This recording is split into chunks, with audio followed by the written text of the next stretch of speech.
દીકરીઓને આ સલાહ આપવા જેવી છે. એક વાત મારે અહીંથી કહેવી છે, મને માફ કરજો, હું પહેલા જ માફી માંગી લઉં છું કે મને માફ કરજો, પણ જે આખું સર્વે થયું છે ને જે એનું સર્વેનું પરિણામ બહાર આવ્યું છે એ મારે તમને કહેવું છે. જે લગ્ન તૂટી રહ્યા છે ને અત્યારે, એ લગ્ન તૂટવામાં સૌથી વધારે જવાબદાર કોણ, એનો સર્વે થયો છે, એનો અભ્યાસ થયો છે.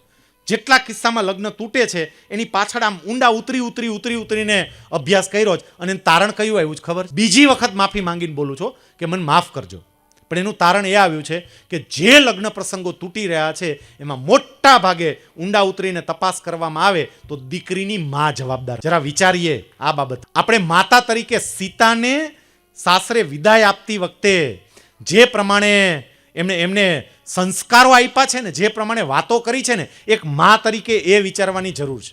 દીકરીને નવા ઘરે મૂકીએ તો થોડીક દીકરીને તૈયાર કરવાની જરૂર છે. દીકરીને થોડી તૈયાર કરીએ એના માટે.